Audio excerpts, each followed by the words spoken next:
हाँ हाँ, तो डरने की क्या बात है यार, चोरी थोड़ी करते हैं। मैं तो डंके की चोट कहता हूँ। मैंने एक पत्रकार को कहा, तेरी गांड में जितना जोर उतना लगा देना यार। उसने आज दिन तक लगा दिया मेरे खिलाफ खूब। क्या हो गया यार।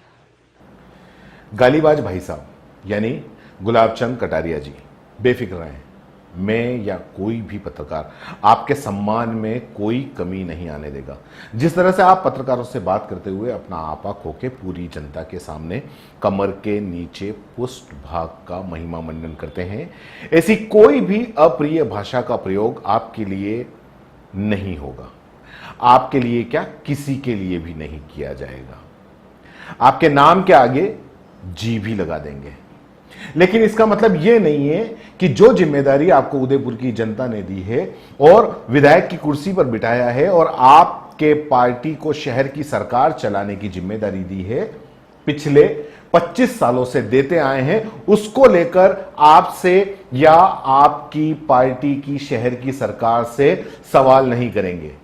इसका मतलब यह नहीं है कि आप या आपकी पार्टी की शहर की सरकार यानी कि नगर निगम की सरकार नगर निगम को नरक निगम बनाकर घूमती रहे और उससे कोई सवाल नहीं करे। यह संभव नहीं है।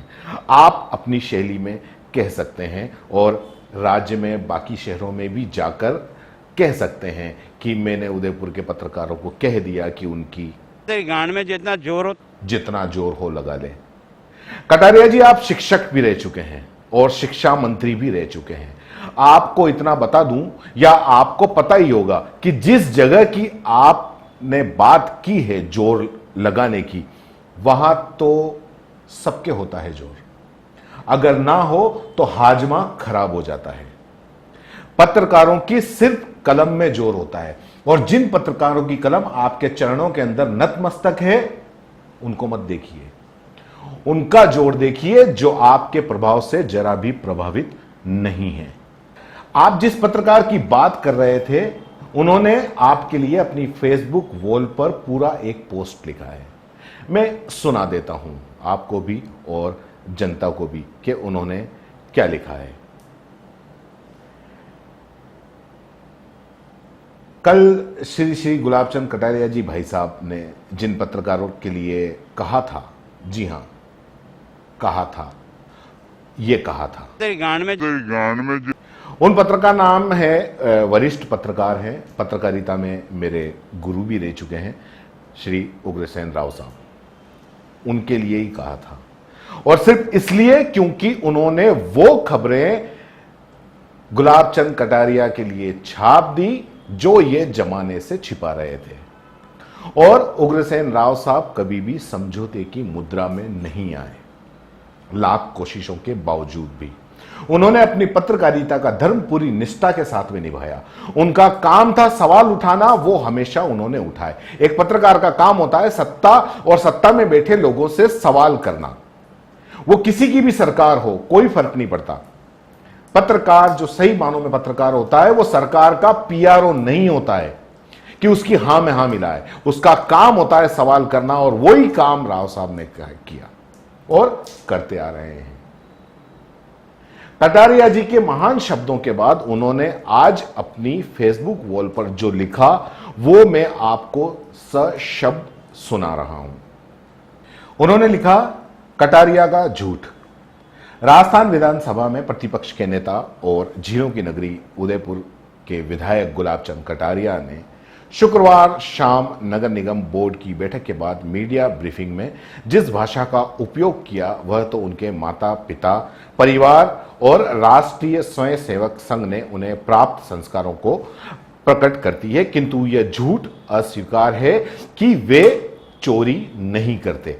कटारिया ने मूणवास गांव में तब हाईवे से सटी जमीन को सड़क से 1 किलोमीटर दूर बताकर डीएलसी रेट कम जमा करवाई। इस प्रकार उन्होंने राजस्थान सरकार में गृह विभाग के प्रभारी रहते हुए राजस्व की चोरी की है, जो दस्तावेजों में आज भी मौजूद है। इसे किसी भी अदालत में प्रमाणित किया जा सकता है। यह मामला वे सहारा समय न्यूज चैनल में तो दबाने में कामयाब हो गए, किंतु चैनल सेवन ने चला दिया तो ईमानदारी की सारी कलाई उतर गई। वरिष्ठ पत्रकार श्री प्रबल प्रताप सिंह ने 2 दिन तक जमीन खोर मंत्री का पैकेज चलाया तो मुख्यमंत्री बनने के सारे समीकरण ही बदल गए। इस मामले में एक विधवा का बाड़ा मात्र 2000 रुपए में जालसाजी से हड़पना और काले धन का लेन देन संवेदनशील मुद्दे थे, लेकिन तत्कालीन कलेक्टर शिखर अग्रवाल ने झूठा सर्टिफिकेट देकर इन्हें उबार लिया।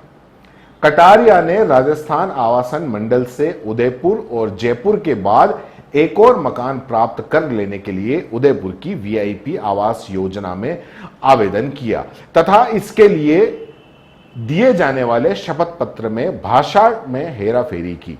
मामला खुल गया तो शर्मिंदा होना पड़ा। इस मामले में उन्हें करीब 1 करोड़ रुपए का नुकसान हुआ। इस प्रकार वे न केवल चोरी करने बल्कि हेराफेरी करने में भी सिद्धहस्त हैं।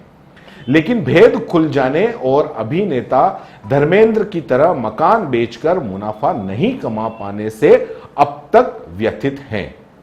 कटारिया ने जनसेवा की आड़ में राजनीति में धन कमाने की शुरुआत अपनी प्रथम विधायकी में आदिवासियों की जमीन जंगलात से निकलवाकर खुद के नाम से बेचने से की।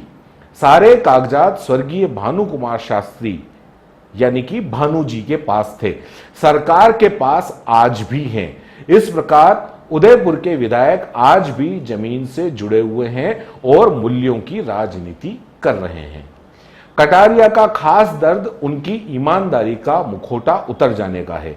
वे मूणवास वाले मामले से एक्सपोज हो गए। बाद में सोहराबुद्दीन हत्याकांड में शक की सुई घूमी तो काफी परेशानी का सामना करना पड़ा, जो सर्वविदित है। कटारिया ने 2007 में पटेल सर्कल स्थित भाजपा कार्यालय में चुनावी प्रेस कॉन्फ्रेंस के दौरान अपनी मुखदस्त के लिए बाद में हिरणमगरी की जनसभा में सार्वजनिक रूप से माफी मांगकर विवाद निपटाया।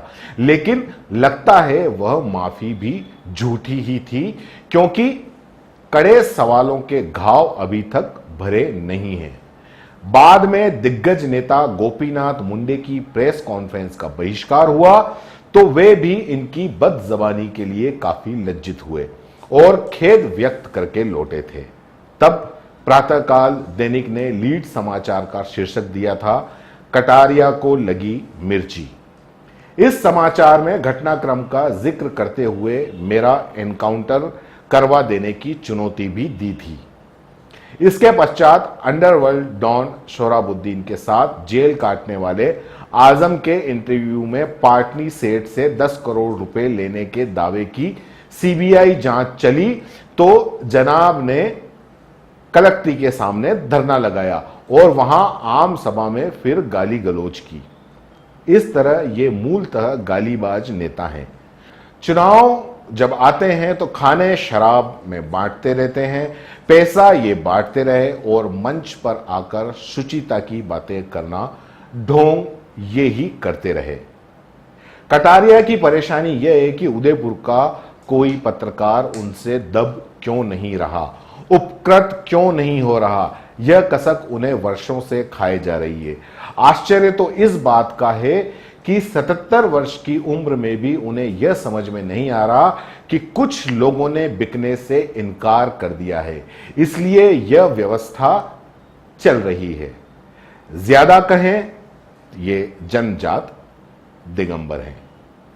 यह लिखा है राव साहब ने अपनी पोस्ट में। आप समझ ही गए होंगे कि श्री श्री कटारिया जी आखिर क्यों खींचे हुए हैं उस एक पत्रकार से।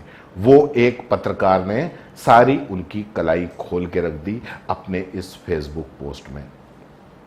अब वो चाहते हैं कि उनकी पार्टी जो शहर की सरकार पे काबिज है, उनसे भी कोई पत्रकार सवाल नहीं करे। उनकी मर्जी हो जनता पे इस आपदा में शुल्क लगाएं, आपदा में अवसर तलाशें, शहर के अंदर काम नहीं करें, शहर को कूड़े का ढेर बना दें, सड़कों पे बड़े बड़े गड्ढे हो जाए, कोई ध्यान नहीं दे, लेकिन शहर की सरकार से कोई सवाल नहीं करे। ये उनकी मंशा है और ऐसा नामुमकिन है। अगर जनता के वोटों से चुन के आए हैं तो सवाल भी होंगे और उनके जवाब भी देने पड़ेंगे। जय हिंद, जय भारत।